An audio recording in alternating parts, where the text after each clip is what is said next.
Aldehyde और ketone के रासायनिक गुण पढ़ रहे थे हम लोग, उसमें से अगले रासायनिक गुण पर चलेंगे।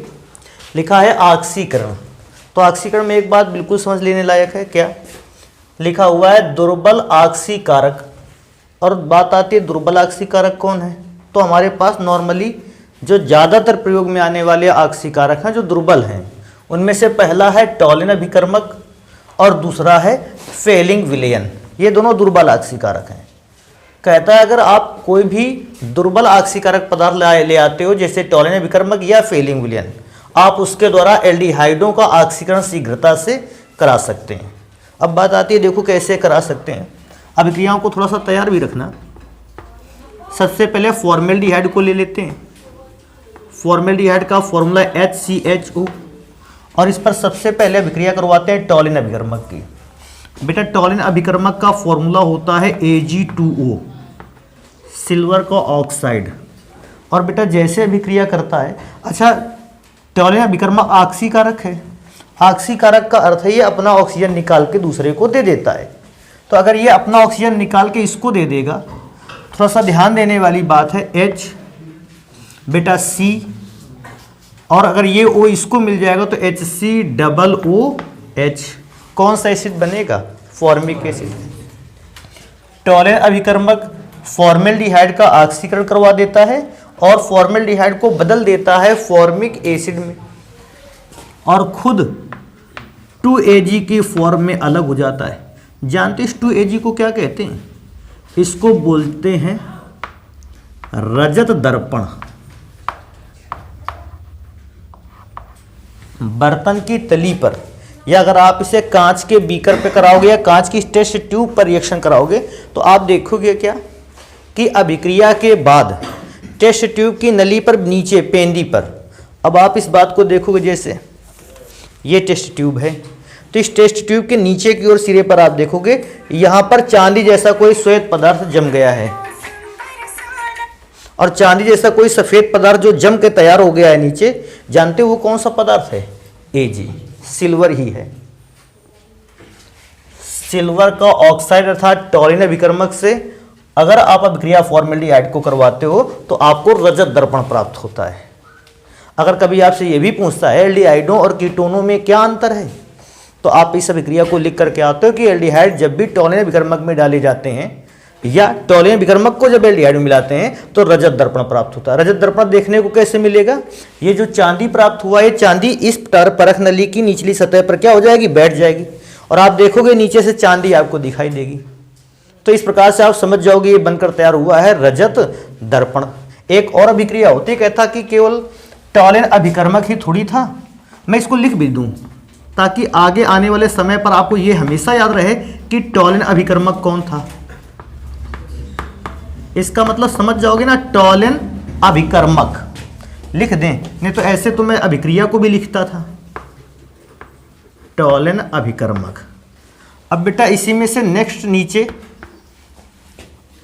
अगर HCHO पर बेटा फेलिंग सॉल्यूशन को डाल दिया, फेलिंग सॉल्यूशन का फॉर्मूला होता है 2 मॉलिक्यूल ऑफ CuO। अगर आप इसको डाल दोगे तो होगा क्या? कॉपर भी अपना एक ऑक्सीजन निकालकर इस फॉर्मेल्डिहाइड को दे देगा। अगर कॉपर अपना एक ऑक्सीजन निकाल के फॉर्मेल्डिहाइड को दे देगा तो फॉर्मिक एसिड तो बनेगा, और साथ में जानते हो क्या बनेगा? Cu तो 2 है, तो कॉपर तो 2 है, ऑक्सीजन भी 2 थे, लेकिन एक ऑक्सीजन उसने ट्रांसफर कर दिया तो एक ऑक्सीजन बनेगा। इसको बेटा क्यूप्रस ऑक्साइड कहते हैं।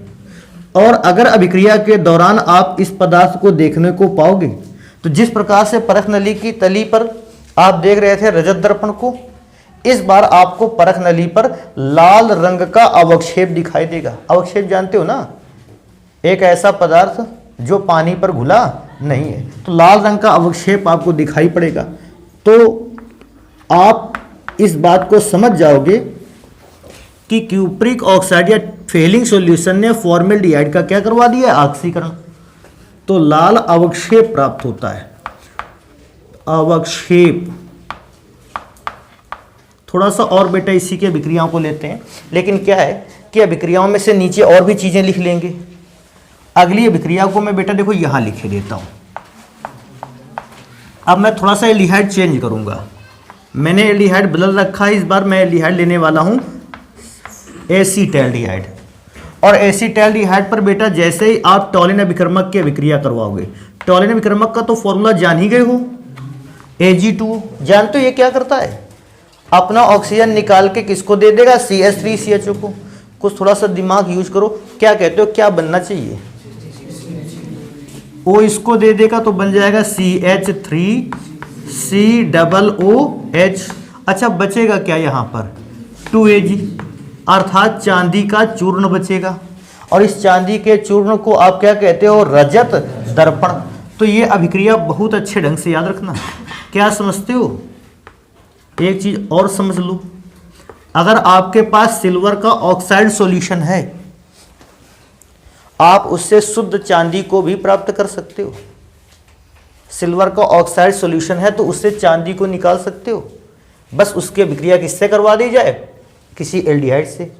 एल्डिहाइड चांदी के ऑक्सीजन को खींच लेगा और शुद्ध चांदी रजत दर्पण के रूप में आपको क्या हो जाएगी, मिल जाएगी।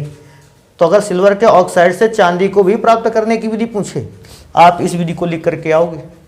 ठीक है, अभी एक और अभिक्रिया कर लेते हैं, क्योंकि जब भी कोई पदार्थ टॉलिन अभिकर्मक पर अभिक्रिया करता है भैया, उस पदार्थ की अभिक्रिया फेलिंग सॉल्यूशन पे तो जरूर दिखाई जाती है। टॉलिन अभिकर्मक और फेलिंग सॉल्यूशन दोनों भाई हैं, एक से अभिक्रिया होगी तो वे दूसरे से पक्का अभिक्रिया दिखानी पड़ेगी आपको ज्यादातर मायने में।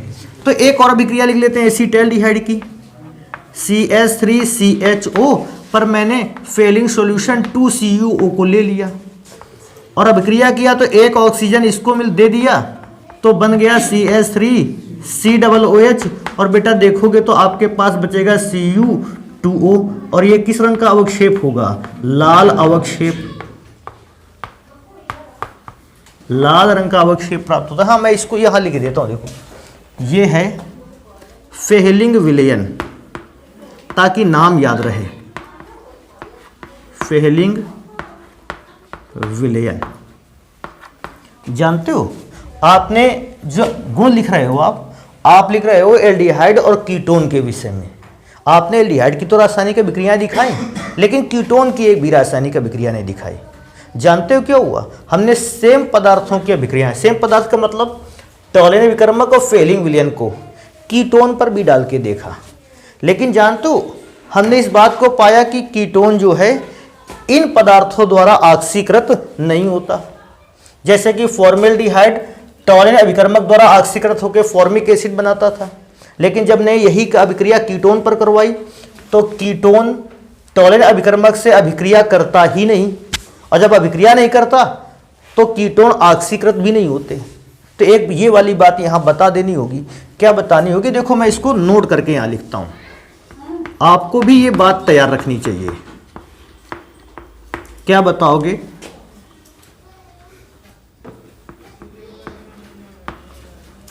टॉलिन रिएजेंट, टॉलिन रिएजेंट का मतलब जान गए, टॉलिन अभिकर्मक और फेहलिंग सॉल्यूशन जैसे दुर्बल ऑक्सीकारक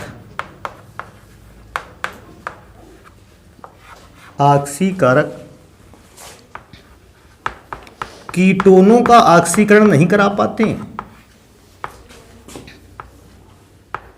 कीटोनों का यहां लिखे देते हैं ऑक्सीकरण, कीटोनों का ऑक्सीकरण नहीं करा पाते हैं। एक तो ये बहुत इंपॉर्टेंट है लाइन, इंपॉर्टेंट इसमें क्या है, कभी आपसे पूछेगा क्या दुर्बल ऑक्सीकारकों द्वारा भी कीटोनों का ऑक्सीकरण कराया जा सकता है, नहीं।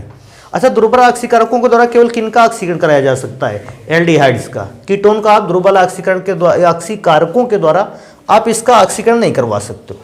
तो बात आती है क्या कभी ऑक्सीकरण नहीं करवा सकते इनका, तो ध्यान रखो प्रबल ऑक्सीकारक कीटोन का ऑक्सीकरण कर सकते हैं, लेकिन कीटोन का ऑक्सीकरण करते तो है प्रबल ऑक्सीकारक, लेकिन इस दौरान कीटोन दो भागों में टूट भी जाता है। सिंगल कीटोन जैसे इस प्रकार पूरा पदार्थ ऑक्सीकृत नहीं होता, बल्कि कीटोन दो भागों में टूटकर ऑक्सीकृत होता है। तो एक ये वाली बात भी इसी में से जोड़ देनी चाहिए। क्या है, कीटोनों का ऑक्सीकरण नहीं करा पाते, परंतु यदि कोई प्रबल ऑक्सीकारक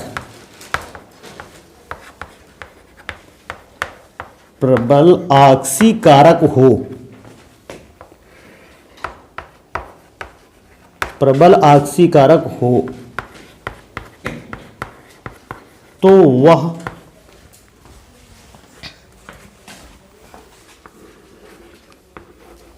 एल्डिहाइड एवं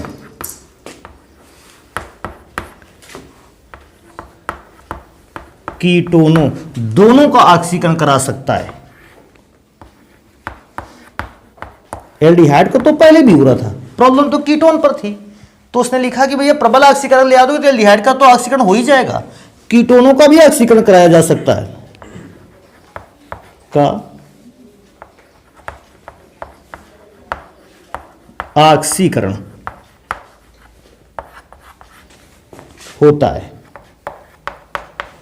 एल्डिहाइडों का तो ऑक्सीकरण होता ही है बेटा, साथ में कीटोन पदार्थों का भी ऑक्सीकरण हो जाता है। लेकिन ये वाली भी बात देखो अभी नहीं लिखी कि कीटोन का ऑक्सीकरण जब होता है तो वो कितने भागों में टूट जाता है, दो भागों में। तो ये वाली भी बात लिख देते हैं, इस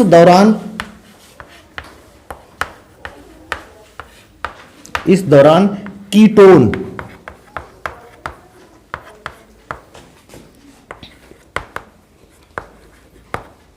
दो भागों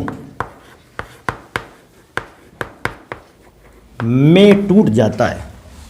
अब यही लिख देते हैं भाई पीछे की ओर, टूट जाता है। तो ये जो बेटा हिंदी में कुछ लाइनें लिखी गई हैं, इसको बहुत अच्छे ढंग से याद रखना। क्या है कि एल्डिहाइड का ऑक्सीकरण तो दुर्बल ऑक्सीकारक भी करा सकता है, और प्रबल ऑक्सीकारक होगा तो वो तो एल्डिहाइड का ऑक्सीकरण करा ही डालेगा। लेकिन कीटोन में से दुर्बल ऑक्सीकारक तो बिल्कुल ऑक्सीकरण नहीं करा सकते, करवा सकता है तो कौन करवा सकता है, प्रबल ऑक्सीकारक। और प्रबल ऑक्सीकारक भी अगर कीटोन का करवाते हैं तो भी कीटोन ऐसी कंडीशन में दो भागों में ब्रेक हो जाता है। अब देखो यहां से क्वेश्चन कैसे बन सकता है, मैं एक बार पढ़ के सुना देता हूं, समझना। एल्डिहाइड और कीटोनों में एक अंतर लिखिए। तो जानते हैं एल्डिहाइड और कीटोन में अंतर क्या लिख सकते हैं। एल्डिहाइड टॉलिन अभिकर्मक के साथ रजत दर्पण देता है, क्योंकि टॉलिन अभिकर्मक के द्वारा ऑक्सीकृत हो सकता है। क्या कीटोन की अगर अभिक्रिया करवाई जाए तो वो टॉलिन अभिकर्मक द्वारा ऑक्सीकृत होगा, नहीं। तो एक तो ये डिफरेंस बोल सकते हो। दूसरा मैंने कहा था जो टॉलिन अभिकर्मक काम करेगा तो बिल्कुल वैसा ही काम करेगा फेलिंग सॉल्यूशन। दूसरा डिफरेंस क्या लिख सकते थे कि एल्डिहाइड फेलिंग सॉल्यूशन से अभिक्रिया करके लाल रंग का अवक्षेप देते हैं, कि उपरस ऑक्साइड के लाल रंग का अवक्षेप देते हैं। या आप केवल लाल रंग का अवक्षेप भी दे दोगे, लिखोगे, वो समझ जाएगा कि क्यूप्रस ऑक्साइड की बात हो रही है। परंतु कीटोन फेहली विलयन से अभिक्रिया करके क्यूप्रस ऑक्साइड का लाल अवक्षेप नहीं देते। क्योंकि सर ये क्यों नहीं देते, मैंने अभिक्रिया इसीलिए नहीं लिखी। क्यों? क्योंकि फॉर्मेल्डिहाइड या एल्डिहाइड को तो फेहली विलयन ऑक्सीकृत कर सकता है, कीटोन को नहीं कर सकता। कीटोन का ऑक्सीकरण नॉर्मली नहीं होता, कीटोन का ऑक्सीकरण नॉर्मली नहीं होता। तो हम कुछ स्पेसिफिक कंडीशन लाएंगे। तो आज स्पेसिफिक कंडीशन लाएंगे कैसे, प्रबल ऑक्सीकारक लाएंगे। तो कहता सर जी क्या एक दो प्रबल ऑक्सीकारक के नाम बता सकते हो, बिल्कुल।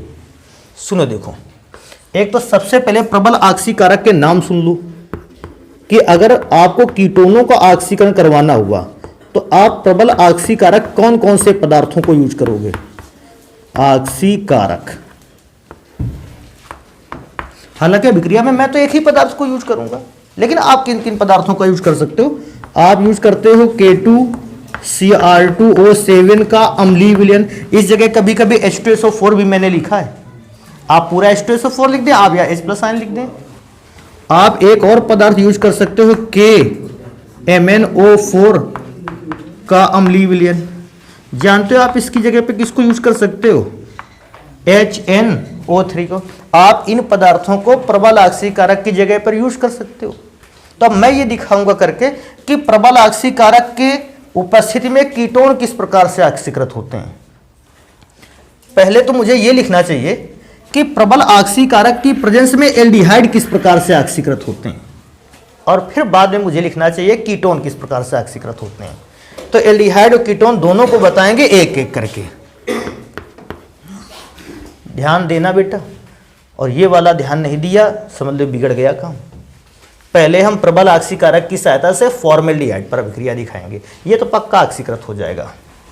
फॉर्मेल्डिहाइड पर रखा HCHO, और बेटा प्रबल ऑक्सीकारक तो हमने ज़्यादातर प्रबल ऑक्सीकारक में K2Cr2O7 का अम्लीय विलयन ले रखा है। अच्छा, वैसे भी मैं ज़्यादातर एक ही उत्प्रेरक जानते हो क्यों यूज करता हूँ, बार बार उत्प्रेरक बदलने से आपके दिमाग में भी ज़्यादा उत्प्रेरक को याद रखने की क्षमताएं कम हो जाती हैं।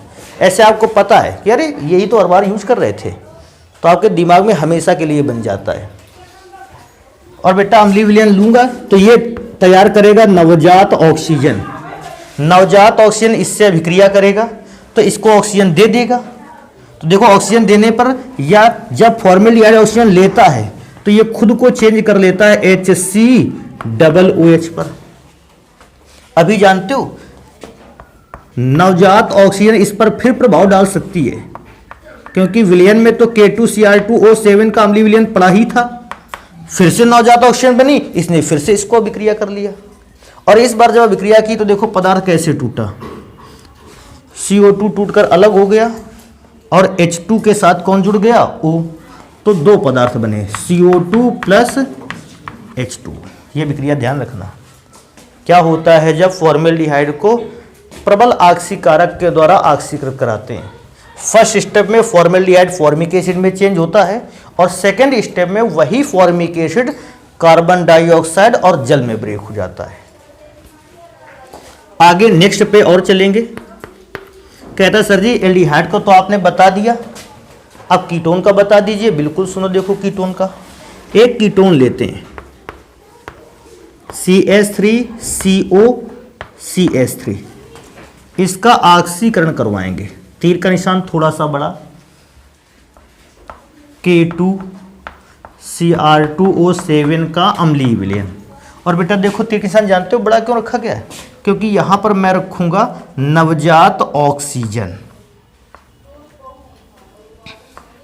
अब देखो नवजात ऑक्सीजन रखने का तरीका क्या है, एक अभिक्रिया में समझोगे, बाकी की अभिक्रियाओं को अपना खुद करोगे। बाकी का अभिक्रिया क्या है, फिर हम लोगों का काम ज़्यादा नहीं बचता है। पदार्थ यहाँ से ब्रेक हो गया। अब पदार्थ जब यहाँ से ब्रेक हुआ, ध्यान से देखना बेटा इसको, यहाँ से ब्रेक हुआ, ब्रेक होने पर ये अपना एक हाइड्रोजन इसको दे देगा।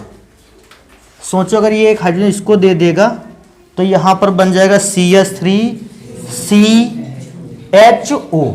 क्या ये एल्डिहाइड बन गया? हाँ, और एल्डिहाइड बन गया तो CH3CHO बना है। तो CH3CHO की तो अभिक्रिया मैं देख चुका हूँ। CH3CHO ये H इसको लेगा, CH3CHO, एक नवजात ऑक्सीजन भी इसको मिल जाएगा। तो CH3CHO को अगर एक और नवजात ऑक्सीजन मिल गया तो बनकर तैयार हो जाएगा CH3COOH। देखो दो भागों में टूटा था। क्या जानते हो यहां क्या बचा होगा? CH2। अच्छा CH2 को ऐसे लिख सकते हो, CH2, ठीक है। CH2 बचा तो आपने CH2 लिख लिया। एक नवजात ऑक्सीजन इसको दिया था, आपके पास बचे कितने हैं? दो इसको दे दो तो HCOOH। जानते हो कुछ किताबों में ऐसा भी दिया गया है कि किताबों की अभिक्रिया सर जी के द्वारा लिखी गई अभिक्रिया से जरा से मैच नहीं करती। कौन सा मैच नहीं करता? क्या HCOOH जो बनकर तैयार हुआ है, क्या ये बर्तन में ऐसा ही पड़ा रहेगा? नहीं, HCOOH का एक बार ऑक्सीकरण और हो जाएगा और ये कायम बदल जाएगा CO2 प्लस H2। तो कुछ किताबों में क्या किया गया है, इस HCOOH को नहीं लिखा गया है और इस HCOOH को हटा करके जानते हो क्या किया गया है? देखो ऐसे बताते हैं, इस HCOOH को हटा करके आपने लिख रखा है H2O प्लस क्योंकि सभी जानते हैं कि फॉर्मिक एसिड एक ऐसा एसिड है जो दोबारा से ऑक्सीकृत हो जाएगा और अपने आप को बदल लेगा H2 और CO2 में। पूछेगा क्या CH3COOH ऐसा कर सकता है? नहीं, उसका भी रीजन है। तैयार रख सकते हो तो तैयार रखो, वहां उधर चलेंगे। देखो CH3COOH, अगर इसका आप ऑक्सीकरण कराओगे तो ये बिल्कुल भी टूटेगा नहीं। ऑक्सीकरण एक तो इसका होगा ही नहीं, लेकिन फॉर्मिक एसिड का जब आप ऑक्सीकरण करवाते हो इसका हो जाता है और ये दो भागों में टूटता है, एक H2O दूसरा भाग CO2। आखिर हम कैसे पहचानें कि कौन सा एसिड? वैसे तो नॉर्मली कोई भी एसिड जो है, कार्बोक्सिलिक एसिड अपने अवयवों में नहीं टूटता है, अर्थात कार्बोक्सिलिक एसिड का ऑक्सीकरण नहीं करा सकते हैं, केवल दो एसिड को छोड़कर, फॉर्मिक एसिड और दूसरा ऑक्सैलिक एसिड, बस। लेकिन फॉर्मिक एसिड और ऑक्सैलिक एसिड में ये कंडीशन क्यों आती है उसको भी समझो। बेटा COOH ग्रुप हो गया, इसके बाद जो कार्बन आता है आप उस कार्बन को कहते हो अल्फा कार्बन, और उस अल्फा कार्बन से जो हाइड्रोजन जुड़े होते हैं उनको बोलते हो अल्फा हाइड्रोजन। तैयार हुई ये बात? ना बात तैयार हो तो मैं क्या कहता हूं, घर में जाकर वीडियो को 2-3 बार रिपीट कर दो इसी जगह पर, लेकिन ध्यान से देखो इसको। कार्बोक्सिलिक ग्रुप पर छोड़ दिया जाए, उसके बाद जो कार्बन आता है उसको कहते हैं अल्फा कार्बन। अल्फा कार्बन से जो हाइड्रोजन जुड़े होते हैं उसको कहते हैं अल्फा हाइड्रोजन। जब तक किसी एसिड में ये हाइड्रोजन एटम प्रेजेंट हैं, उपस्थित हैं, ये उस एसिड का ऑक्सीकृत होने नहीं देते हैं। अब आ जाते हैं इस पर। कहता सर जी इस पर, बेटा ये COOH ग्रुप है, इसको छोड़ दो। क्या इसके बाद कोई कार्बन है? तो जब इसके बाद कोई कार्बन नहीं, इसका मतलब इस पे अल्फा कार्बन नहीं है, और बेटा जब अल्फा कार्बन नहीं है तो फिर अल्फा हाइड्रोजन भी नहीं है। तो सर ये वाला हाइड्रोजन, बेटा ये हाइड्रोजन नहीं माना जाएगा। हाइड्रोजन कौन सा माना जाएगा? इसके बाद एक कार्बन मिलेगा उसको कहेंगे अल्फा कार्बन, और उससे अगर कोई हाइड्रोजन जुड़ा होगा उसको बोलेंगे अल्फा हाइड्रोजन। तो क्या आंसर रीजन दे सकते हो? फॉर्मिक एसिड पे अल्फा हाइड्रोजन नहीं पाया जाता, इसलिए इसका ऑक्सीकरण कराया जा सकता है, परंतु अन्य एसिड्स में आप अल्फा हाइड्रोजन पाते हो, मिलता है अल्फा हाइड्रोजन, इसलिए उसका ऑक्सीकरण नहीं होता। ऑक्सैलिक एसिड का भी देख लो इसी जगह पर। क्या हम बताएं यार, जगह का थोड़ा सा यहां लिख दें। ऑक्सैलिक एसिड का फॉर्मूला ये है,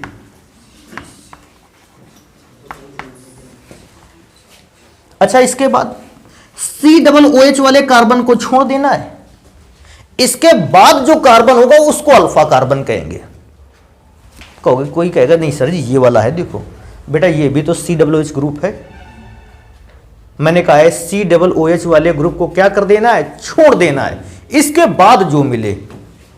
अगर छोड़ने जाओगे तो ये भी छूट जाएगा, फिर तो ये भी COOH ग्रुप है, तो इस पे भी अल्फा हाइड्रोजन नहीं है, इसका भी ऑक्सीकरण होगा। तो जानते हो क्या होगा? ये भी CO2 में अलग बनाएगा, और ये H2 वो ऑक्सीजन से, जो ऑक्सीजन इसको मिलेगा उसके साथ अभिक्रिया करके क्या बना लेगा? जल। तो इस प्रकार से थोड़ी सी बात अगर ये याद रख सकते हो तो थोड़ा सा याद रखो। हालांकि इसके अलावा भी एक और एसिड है जिसका ऑक्सीकरण इस प्रकार से नहीं होता, लेकिन क्या है कि मेरे कोर्स में जो है हम उस पर बात करेंगे। तो मैं क्या बोल रहा हूं, ये चीज समझ में ना आए एक बार में, इसको 2-3 बार देखो, लेकिन ये चीज समझ में रहनी चाहिए। क्वेश्चन कैसे आता है? फॉर्मिक एसिड का ऑक्सीकरण हो जाता है परंतु अन्य कार्बोक्सिलिक एसिड का ऑक्सीकरण नहीं होता है, इसका क्या कारण है? तो कारण भैया ये है, फॉर्मिक एसिड पर अल्फा हाइड्रोजन एटम पाया नहीं जाता है, अतः फॉर्मिक एसिड का ऑक्सीकरण हो जाता है और ये CO2 और H2O को बनाता है, परंतु अन्य कार्बोक्सिलिक एसिड में अल्फा हाइड्रोजन एटम प्रेजेंट होने के कारण इनका ऑक्सीकरण नहीं होता। अल्फा हाइड्रोजन होगा, ऑक्सीकरण नहीं होगा, अल्फा हाइड्रोजन एटम नहीं है तो फिर ऑक्सीकरण हो जाएगा। अभी नेक्स्ट पे एक और एग्जांपल देखेंगे इस पर, क्योंकि काफी ज्यादा ये फेमस भी है हेडिंग। CH3CO CH2 CH3। देखो बेटा, सेम कैटेगरी पे चलेंगे। 3 मोल नवजात ऑक्सीजन चाहिए, और वो नवजात ऑक्सीजन जानते हो किससे बनेगा? K2Cr2O7 के अम्लीय विलयन से। बेटा फिर से वही तरीका है, ये बॉन्ड ब्रेक हो जाएगा, और जब बॉन्ड ये वाला ब्रेक होगा, देखो तरीका क्या है, ये हाइड्रोजन अपना निकाल के इसको दे देगा। जैसे ये अपना एक हाइड्रोजन इसको देगा, ध्यान से देखो इसको, ये H पा जाएगा तो ये बन जाएगा CH3CHO, और CH3CHO का जब ऑक्सीकरण होता है तो वो बनाता है CH3COOH। अच्छा, इसमें से क्या बचेगा जानते हो? यहां बचेगा CH3CH2, लिखा जरूर था लेकिन एक H तो चला गया था, तो बचा CH3CH, और ये CH3CH बचे यहां के 2 O से अभिक्रिया करेगा, और फिर से एक बार बनाकर तैयार कर लेगा CH3COOH। अब किसी बच्चे के दिमाग में ये क्वेश्चन क्या आ रहा है कि इसका ऑक्सीकरण के फिर जल और CO2 लिख सकते हैं या नहीं लिख सकते हैं? भैया नहीं लिख सकते। देखो जरा, COOH ग्रुप को छोड़ दिया जाए तो क्या इस पे अल्फा हाइड्रोजन है? बिल्कुल है, और जिसका अल्फा हाइड्रोजन है उसका कोई भी कुछ बिगाड़ नहीं सकता है। बिगड़ेगा तभी जब अल्फा हाइड्रोजन एटम नहीं होगा। तो इसको जल्दी से नोट करेंगे, और ये वाली बात भी तैयार रखना है। कौन सी बात? अल्फा हाइड्रोजन एटम वाली। तो इसको नोट करो, बाकी के गुणों पर चलते हैं फिर। भैया अगली ऑक्सीकरण अभिक्रिया तो बहुत अच्छे ढंग से पढ़ लिए हो, अब अपचयन को भी पढ़ लो। अपचयन में तो देखो याद क्या रखना है भैया, इनमें से 3 उत्प्रेरक दिए गए।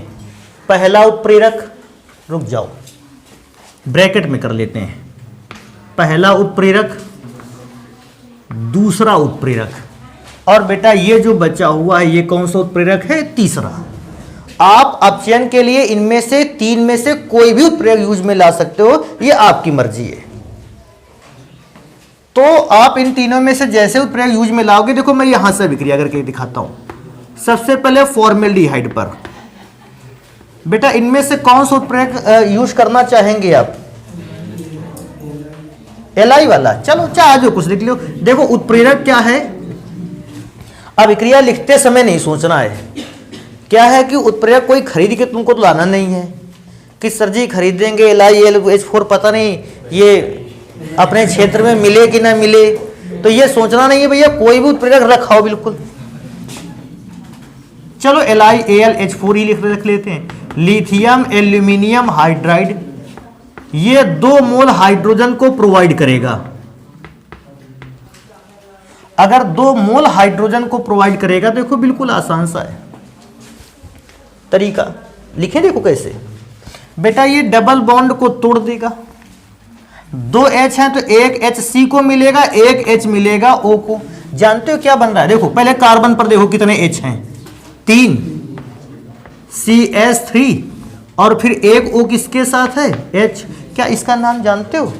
मेथिल एल्कोहल या मेथनॉल, इसी को कहते हैं। अच्छा एक काम करेंगे, इसकी बाकी की अभिक्रिया को आगे लिख देंगे यहाँ।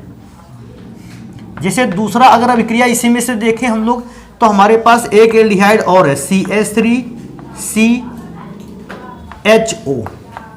एसीटैल्डिहाइड पर अगर अपचयन करवाया जाए तो मैं क्या सोचता हूं, कई बच्चे तो अभिक्रिया के तरीके को समझ गए हैं,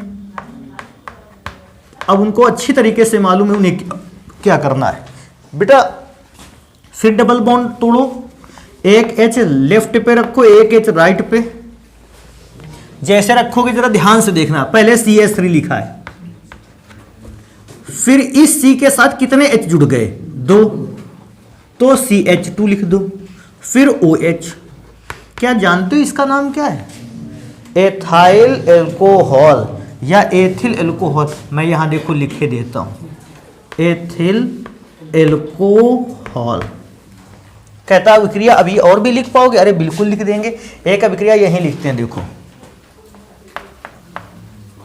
बेटा इस बार अभिक्रिया देखो हम किस पर करवाने जा रहे हैं, एसीटोन पर, अर्थात कीटोन पर। बेटा कीटोन पे भी अभिक्रिया होगी, कुछ बिगड़ने वाला नहीं है, अभिक्रिया का तरीका सेम है। एक तो 2 मोल नवजात हाइड्रोजन को प्रोड्यूस करेगा, दूसरा LiAlH4 की प्रेजेंस रहेगी।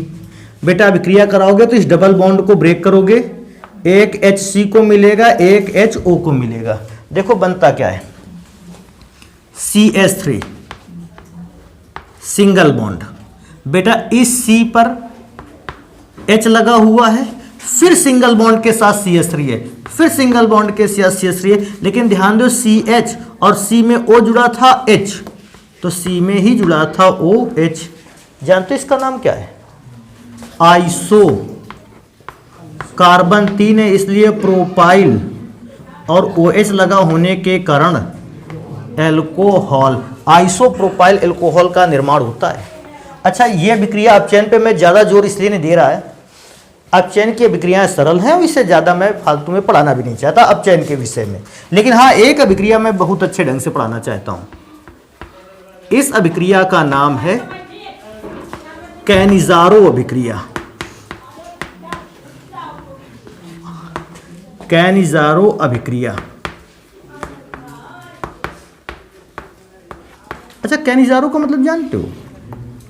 कैनिजारो का अर्थ होता है ऑक्सीकरण और अपचयन एक साथ किसी पदार्थ का हो जाना। जब भी कभी किसी एक पदार्थ का ऑक्सीकरण भी हो जाए और उसी पदार्थ का क्या हो जाए, अपचयन, आप ऐसी अभिक्रिया को कैनिजारो बोल सकते हो। मतलब oxidation and reduction with same time and same compound, एक ही कंपाउंड का एक ही समय पर ऑक्सीकरण भी और उसी का अपचयन भी, कैनिजारो अभिक्रिया। कैनिजारो अभिक्रिया भैया थोड़ा सा देखने लायक है। एक तो कैनिजारो अभिक्रिया में सबसे पहली बात आप इसको समझोगे, क्या समझोगे कि इंपॉर्टेंट फैक्ट है, यह अभिक्रिया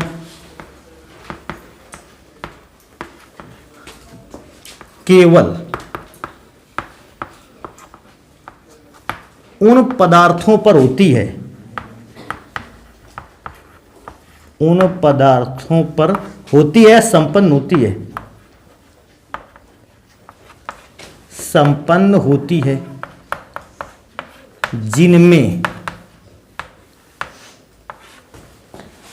अल्फा हाइड्रोजन नहीं पाया जाता।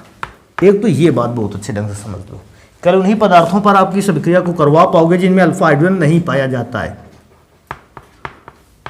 अगर कोई आपको एल्डिहाइड ऐसा मिल जाता है जिसपे अल्फा हाइड्रोजन प्रेजेंट है, फिर आपके लिए प्रॉब्लम है, फिर आप उस पर कैनिजारो अभिक्रिया को तो बिल्कुल भी नहीं करवा सकते हो। देखो मैं कुछ अभिक्रिया लिखता हूं, समझने का है। इधर HCHO फॉर्मेल्डिहाइड लिया। अच्छा, इसमें से जरा देखो ध्यान से, ये तो क्रियात्मक समूह हो गया, तो ये कार्बन तो क्रियात्मक समूह, क्या इसके अतिरिक्त तो कोई कार्बन है? नहीं, तो अल्फा हाइड्रोजन भी नहीं है। इसकी अभिक्रिया हम करवाने वाले हैं NaOH के 50% सॉल्यूशन से। 50% क्या 50% सॉल्यूशन का मतलब जान पा रहे हो? क्या है 50% सॉल्यूशन का मतलब? NaOH का तो पाउडर आता है, देखो भाई सॉलिड होता है, इसको हम 50% पानी पर घोल रखें। 50% का मतलब आधा ये और आधा जल, ऐसे सॉल्यूशन पे घोलना है, और हमको फॉर्मेल्डिहाइड की मात्रा थोड़ी सी ज़्यादा ले लेनी है। इसको भी ध्यान देने लायक है। फॉर्मेल्डिहाइड जो लाएंगे हम, उसकी मात्रा थोड़ी सी कैसी रखेंगे? ज़्यादा। चाहो तो फॉर्मेल्डिहाइड ऐसे लिख दो या फिर फॉर्मेल्डिहाइड ऐसे लिख दो। फॉर्मेल्डिहाइड को ऐसे भी तो लिखते थे, कोई फर्क मुझे नहीं पड़ता है, आपको समझना है केवल इस चीज़ को। अभिक्रिया करवाएंगे, दोनों काम एक साथ होने वाले हैं, ऑक्सीकरण भी और अपचयन भी। देखो अभिक्रिया को पहचानेंगे कैसे? ये वाला भाग एक साथ अभिक्रिया कर लेगा, ये वाला पार्ट, क्योंकि सर ये वाला पार्ट अभिक्रिया करेगा तो क्या बनेगा? ध्यान से देखना बेटा, थोड़ा सा प्रॉब्लम लग सकती है लेकिन प्रॉब्लम है नहीं। HCOO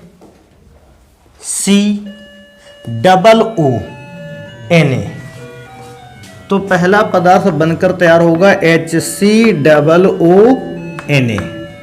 सेकेंड सब्सटेंस पर बातचीत करते हैं। अब मेरे पास बचता क्या? देखो मेरे पास बचता है, देखो ये H, ये H और बचा हुआ ये पदार्थ। तो तुमको मालूम है जब 2 H आपके पास होते हैं, जब 2 H आपके पास होते हैं, आप क्या करवाते हो, आप इस डबल बॉन्ड की टांग को तोड़ देते हो, एक H इधर रख देते हो, एक H यहां रख देते हो और बनाकर तैयार करते हो CH3OH।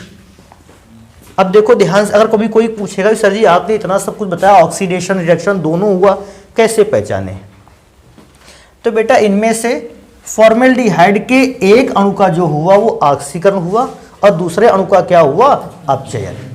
अब चाहे जैसे बोल सकते, देखो फॉर्मिक एसिड जब पड़ा होगा अभिक्रिया के दौरान, आप फॉर्मिक एसिड बोल रहे हैं, फॉर्मेल्डिहाइड जब पड़ा होगा, फॉर्मेल्डिहाइड के अणुओं को देख नहीं पाओगे, पता नहीं उन्हीं में से एक अणु का ऑक्सीकरण, उन्हीं में से एक अणु का अपचयन।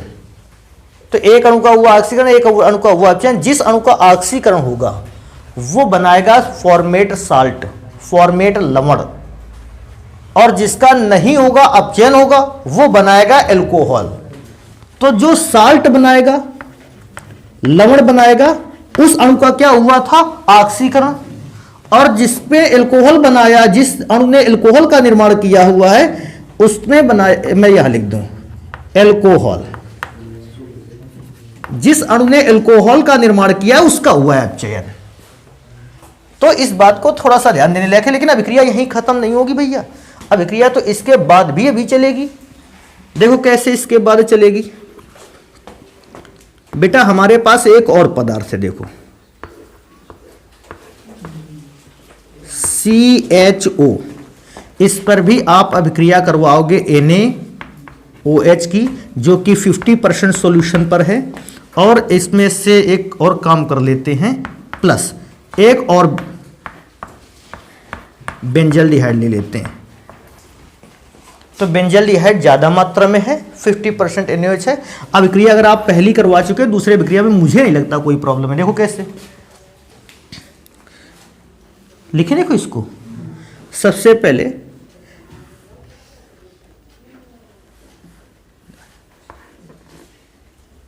इसको थोड़ा सा ऐसा लिख लेते हैं,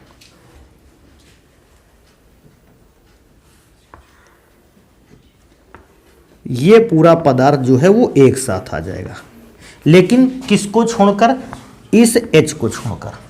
जानते हो H क्यों छोड़ा गया, क्योंकि ये H और ये H मिलके उस डबल बॉन्ड की टांग तोड़ेगा जाके भी, तो इसलिए ये इस छोड़, देखो क्रॉस का मतलब जान पा रहे हो, ये H क्या कर देना, हटा देना इधर से। तो जैसे H हट जाएगा तो COO के साथ कौन हो जाएगा, Na। तो पहला पदार्थ बनकर तैयार होगा COO Na। अच्छा दूसरा पदार्थ क्या बनेगा, तुम खुद समझते हो, ये H और ये H इस पर जुड़ जाएगा आके, तो ये पदार्थ बन जाएगा CH2OH। देखो क्यों बनेगा, जब ये वाला H निकल के जाएगा तो इस H के साथ जुड़ेगा, CH2 बनेगा, फिर ये वाला H इसके साथ जुड़ेगा तो OH बन जाएगा, CH2OH बन जाएगा। इस पदार्थ का निर्माण तब हुआ है जब फॉर्मेल्डिहाइड का ऑक्सीकरण हुआ है, और इस पदार्थ का निर्माण तब हुआ है जब फॉर्मेल्डिहाइड का अपचयन हुआ है। क्योंकि ये साल्ट है, साल्ट बनता था ऑक्सीकरण से और एल्कोहल बनता था अपचयन से। कैनिजारो हो गया बेटा ये, लेकिन कैनिजारो जानते हो अभी खत्म नहीं हुआ कैनिजारो रिएक्शन। अभी कैनिजारो में भी एक और अभिक्रिया आती है, देखो इसका नाम क्या है, इसका नाम मिश्रित कैनिजारो। कहोगे सर जी मिश्रित कैनिजारो कैसे करवाएं,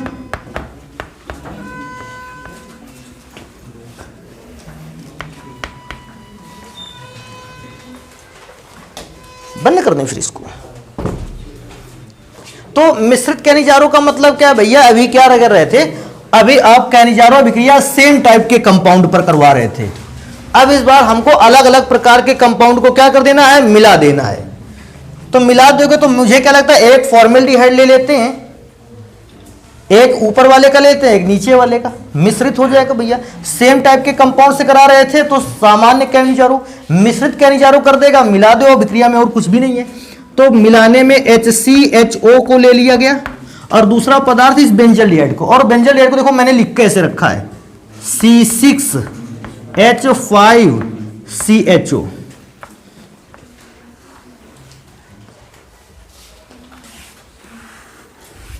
जानते हो क्या छूट गया? NaOH। और ये हर बार इनको याद दिलवाओ, कौन सी बात? 50% वाले। और बेंजल्डिहाइड अब C6H5CHO। बेटा अभिक्रिया करवाओगे तरीका फिर से वही रहेगा। देखो ये वाला पार्ट इससे अभिक्रिया करेगा, पुराने वाले जैसा। अगर अभिक्रिया करेगा जानते हो क्या बनेगा? HCOONA। HCOONA सोडियम फॉर्मेट इसको बोलते हैं। इसके बाद जानते हो क्या बचने वाला है? ये H और ये H जब इसको मिलेगा जाकर, तो अब आप समझ चुके हो, ये H जब इसको मिलेगा तो CH2, फिर ये वाला H जब इसको मिलेगा जाके तो OH, C6H5CH2OH। तो इस प्रकार से जाके अगर आपसे मिश्रित कैनिजारो अभिक्रिया कहता है, आप मिश्रित कैनिजारो अभिक्रिया आसानी से करवा सकते हो। अभी एक और अभिक्रिया रह गई है कैनिजारो में ही। कहोगे सर जी अभी कितना कैनिजारो अभिक्रिया रह गया है? हाँ भैया, एक और कैनिजारो अभिक्रिया रह गई है जिसका नाम है आंतरिक कैनिजारो। इसका मतलब मैं क्या सोचता हूं, कैनिजारो ही अभिक्रियाएं तीन प्रकार की हैं। एक तो कैनिजारो अभिक्रिया नॉर्मली, दूसरा मिश्रित, और तीसरे वाले की बात करेगा तो आंतरिक कैनिजारो। देखो आंतरिक कैनिजारो को CHO सिंगल बॉन्ड CHO। और अभिक्रिया जानते हो किससे होनी है? NaOH से। अगर आप NaOH से करवाओगे, देखो NaOH, तो NaOH से करवाओगे तो देखो अभिक्रिया कैसे होगी। ये वाला पार्ट इस वाले भाग से जुड़ जाएगा, तो जानते हो ऊपर क्या बचेगा, बनेगा जाके। और एक ध्यान रखना, ये H हटेगा भी यहां से, इसको ध्यान रखना। देखो ऊपर बचेगा COONA, ऊपर वाले पार्ट पर COONA। अच्छा नीचे वाले पार्ट पर देखें, ये वाला H हटेगा भी बेटा, इसलिए क्रॉस का निशान इसीलिए बनाया गया कि इसको हटाओ यहां से। CHO लिखा था, जब ये वाला H जुड़ेगा तो CH2 और ये वाला H जुड़ेगा तो OH, तो नीचे बनकर तैयार होगा CH2OH। अच्छा इसमें से उसी पदार्थ पर देखो ऑक्सीकरण वाला भी भाग है, और उसी पदार्थ पर आचरण, इसी पदार्थ के अंदर ही दोनों काम हुए। और जब पदार्थ के अंदर ही दोनों काम हो जाते हैं, हम ऐसी कैनिजारो को क्या बोलते हैं? आंतरिक कैनिजारो अभिक्रिया। तो कैनिजारो, वैसे मैं क्या बोलता हूं, कैनिजारो में आप ये अभिक्रिया और ये अभिक्रिया तो बिल्कुल तैयार करके रखें, बाकी इन पर जो है तो इन पर सोचने वाली बात है। फिर भी मैं क्या कहता हूं, जब आपने इन दोनों अभिक्रियाओं को तैयारी किया उसी पैटर्न पर तो हो रही सारी अभिक्रिया, तो उनको भी याद रखेंगे। जल्दी से इनको नोट करो फिर। अच्छा एल्डोल संघनन अगर टोटल अभिक्रिया को मिलाएं तो ये दो भागों से मिलकर बनी है, एल्ड प्लस ऑल। देखो ये वाली भी बात बता दें, एल्ड प्लस ऑल। एल्डोल में से एल्ड रिप्रेजेंट करता है एल्डिहाइड ग्रुप को या कीटोनिक ग्रुप को, और ऑल रिप्रेजेंट करता है एल्कोहल वाले ग्रुप को। देखो याद होगा एल्कोहल के नाम के पढ़ने के लिए नाम के लास्ट में ऑल लगा देते। एल्ड ऑल एक ऐसा कंपाउंड बनेगा जिसमें एल्डिहाइड या कीटोन ग्रुप तो होगा ही होगा, और साथ में ऑल का मतलब है एल्कोहल वाला भी ग्रुप अवेलेबल होगा। तो अभिक्रिया को स्टार्ट करते हैं भैया। जैसे मैं सबसे पहले लिखता हूं CH3CHO। बेटा CH3CHO, ध्यान रखने वाली बात यह है, अगर किसी कंपाउंड के पास, किसी एल्डिहाइड के पास अल्फा हाइड्रोजन नहीं है तो उसको इस अभिक्रिया में एडमिशन मत दिलवाना, ठीक है? इस अभिक्रिया में उसको यूज नहीं करेंगे। इसमें वही आएगा केवल जिस पर अल्फा कार्बन और अल्फा हाइड्रोजन हैं, उनको लिवा के लाओ, बाकी सारे के सारे एल्डिहाइड छोड़ दो। तो बाकी सारे एल्डिहाइड में बचता ही कौन है? फॉर्मेल्डिहाइड। उसको नहीं करवाएंगे, बाकी अभिक्रिया करवाएंगे। अच्छा अभिक्रियाएं करने के तरीके देखो भैया, क्या आपको याद है ये CHO में O डबल बॉन्ड के साथ जुड़ता था? होगा क्या? ये अपना एक हाइड्रोजन O को पकड़ा देगा। तीर दिख रहा है? हाँ, अगर ये हाइड्रोजन इसको दे देगा तो सोचो कार्बन के वैलेंसी ऑक्सीजन की वैलेंसी बढ़ जाएगी। तो ऑक्सीजन कहेगा भैया अगर तुमने हमको हाइड्रोजन दिया है तो हम एक बॉन्ड यहां से निकालकर तुम्हारी ओर लगा देते हैं। देखो क्या बनेगा, CH3C और बेटा यहां पर जुड़ जाएगा कि OH, क्योंकि इसने H दे दिया ना, तो इसने अपना जो दूसरा बॉन्ड था इसको लगा दिया इस कार्बन के पास। इस कार्बन के पास ले जाएगा CH2 CHO। क्या किसी बच्चे को यह बात समझ में आ रही है कि यहां CH2 अब क्यों लिखा है, CH3 क्यों नहीं लिखा है? चला गया ना H। अब जरा देखो, एल्डिहाइड ग्रुप भी है और एल्कोहलिक ग्रुप भी है, इसलिए इसको एल्डोल संघनन बोलते हैं। लेकिन अगर कोई व्यक्ति आपसे आता है, कहता है सर जी इसी पर सेट-जेफ रूल लगा दीजिए, इसी पर लगाइए सेट-जेफ रूल। सेट-जेफ रूल अगर आपसे लगाने के लिए कहता है तो सेट-जेफ रूल जानते हो क्या होता है? बेटा ये OH इसके एक H को लेके अलग हो जाएगा। H अगर OH को लेके अलग हो गया तो माइनस H2O। अच्छा बचेगा क्या तुम्हारे पास? CH3 सिंगल बॉन्ड C, यही तो बचेगा। अब इसके बाद डबल बॉन्ड, यहां क्या बचेगा? CH, यहां बचेगा CHO। तो इस प्रकार से कंपाउंड, ये CH छूट गया यहां से CH, और यहां छूटा तो यहां लगा लो CH, तभी बैलेंस नहीं हुई रही रिएक्शन। तो ठीक है, इतना चल जाएगा। नेक्स्ट पे आ जाते हैं। देखो इस बार एल्डिहाइड बदले देते हैं, इस बार हम कीटोन को ले लेते हैं। और बेटा कीटोन को लेंगे तो CH3C ऐसा लिख लेते हैं, CH3CO CH3। और यहां देखो कैसे लिखेंगे, CH3CO CH3। अभिक्रिया कराने का तरीका कुछ ऐसा है कि ऐसा ही ले लो। अच्छा होगा क्या, ये अपना H एक किसको दे देगा, O को, और O अपना एक बॉन्ड क्या करेगा जानते हो, ये निकाल के दे देगा इस C को। देखो तरीका क्या है, CH3 सिंगल बॉन्ड C, और बेटा O के साथ कौन जुड़ गया, H।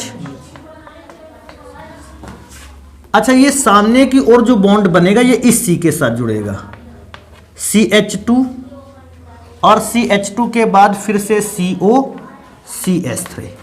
लेकिन इसी पर हम कौन सा रूल लगाने वाले हैं, सेट जेफ रूल। नियम लिख लो भैया, रूल या नियम। अब कहोगे सर जी इस पे नियम कैसे लगेगा? बेटा देखो ध्यान से, ये OH है ना, ये OH इसका क्या लेके अलग हो जाएगा, H, तो बनकर तैयार होगा H2O। मैं क्या देखता हूं बेटा, मेरे पास जगह उधर ज्यादा बच नहीं रही, तो इसको नीचे लिख लेते हैं जो भी पदार्थ बन रहा है।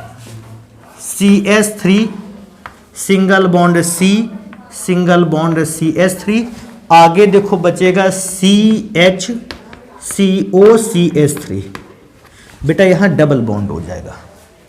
इसी में से एक और अभिक्रिया आती है, कहता है क्रॉस एल्डोल, क्रॉस एल्डोल संघनन। संघनन तो इसलिए नाम दे दिया गया क्योंकि लास्ट में पानी को या जल को अलग कर देता है। अब क्रॉस एल्डोल का मतलब जानते हो? क्रॉस का मतलब है अभी आपने एल्डिहाइड और एल्डिहाइड की अभिक्रिया करवाई, फिर आपने कीटोन और कीटोन की अभिक्रिया करवाई, लेकिन अभी तक आपने एल्डिहाइड और कीटोन की आपस में अभिक्रिया नहीं करवाई। तो मैं एक मॉलिक्यूल ले लेता हूं एल्डिहाइड का और एक मॉलिक्यूल ले लेता हूं कीटोन का। जल्दी से देखो और भैया अभिक्रिया हमको बताओ। थोड़ा सा इसका तीर नीचे ले जाएंगे क्योंकि सामने ले जाएंगे तो इसी पे आ जाएगा। अब ये नीचे की ओर थोड़ा सा अभिक्रिया होगी। जानते हो क्या होना है? ये H अपना ट्रांसफर करेगा O की ओर और ये डबल बॉन्ड अपना ट्रांसफर कर देगा कार्बन की ओर। तो पदार्थ जो बनकर तैयार होगा CH3 सी, नीचे लिख लेते हैं OH को, OH CH, आगे लिखा होगा सिंगल बॉन्ड CH2COCH3। लेकिन अभी क्या है कि सेट जेफ रूल लगना बाकी है। सेट जेफ रूल या नियम आप लिख दें हिंदी में, क्योंकि लिख रहे हैं। और जो सेट जेफ रूल लगेगा उसके बाद पदार्थ जो बनेगा वो नीचे लिखा जाएगा। तो नीचे कैसे लिखा, ये OH और इसका एक H, OH और H अगर अलग हो गया, मेरे पास क्या बचता है, CH3 CH double bond CH single bond COCH3। अब इनके नाम भी बेटा पढ़ लेना जरा, क्योंकि नाम जरूरी होते हैं इनके सेट जेफ रूल के बाद बने कंपाउंड का। पढ़ाएं बेटा। सी लाइन पे कितने कार्बन हैं, इधर से गिनो, 1 2 3, देखो ब्यूट, ब्यूट का मतलब है 4। अच्छा, डबल बॉन्ड कितने कार्बन के बाद लगा है, दूसरे के बाद 2 इन। और बेटा अल तो ऐसे ही लिख दो। पूछेगा सर जी अल अपने मन से क्यों लिख दिया, भैया अल का स्थान बताने की जरूरत नहीं है। एल्डिहाइड ग्रुप लगा हो तो अल लगा देते हैं, और स्थान इसलिए ना बताओ क्योंकि ये हमेशा किनारे क्या वो नियम याद है, जहां से एल्डिहाइड खड़ा होता है लाइन वहीं से शुरू होती है, तो इसलिए इसका स्थान बताने की जरूरत नहीं है। ब्यूट 2 इन अल, इसका नाम देखो, इसका पढ़ें, नंबर डाल दो इधर से 1 2 3 4 5। एक और बात से याद रखो, कोई सोच रहा है कि डबल बॉन्ड इधर से नजदीक पड़ रहा है, कोई व्यक्ति सोच रहा है CH3 इधर से नजदीक लटक रहा है, लेकिन ना, कीटोन ग्रुप क्योंकि उधर की ओर है वहीं से पढ़ेंगे हम। अच्छा यार ये बताओ, चौथे नंबर पर सबसे पहली बात तो ये बताओ कौन लटका हुआ है, CH3। तो इसको ऐसे लिखें 4 मेथाइल। पहले ये वाली बात समझ पाए। फिर सीधी लाइन पर कार्बन कितने हैं, 5, तो क्या पेंट लिख दिया जाए, ये वाली बात समझ पाए। अब डबल बॉन्ड कितने कार्बन के बाद है, तीसरे, तो जगह आगे जिसे ना लिख के नीचे लिख दें 3 इन, ये तो लिख ही दिया। अब ये भी ध्यान दो, दूसरे नंबर पर कीटोन है ना, तो कीटोन का स्थान बताओगे 3 इन 2 ओन। अच्छा कीटोन का स्थान बताया जाता है, हाँ बिल्कुल बताया जाता है। किसका स्थान नहीं बताया जाता, एल्डिहाइड। अच्छा सोचो क्या ये किनारे हैं क्या कहीं, नहीं ये तो बीच में है, और ये वो वाला नहीं है जहां से ये हो जाए, समझ रहे हो मैं क्या कह रहा हूं। अच्छा इसका नाम पढ़ लेना, इसका नाम पढ़ोगे, देखो कार्बन 1 2 3 4 5। बेटा 5 कार्बन एटम है तो पेंट तो पहले से पढ़ लेना चाहिए। तीसरे के बाद डबल बॉन्ड 3 इन। अच्छा इसके बाद और है कि 2 ओन, ये नाम हो गया, इनको तैयार रखो भैया। तो बाकी की चीजें पढ़ लेना कल, थोड़ी ही अभिक्रियाएं बची हैं।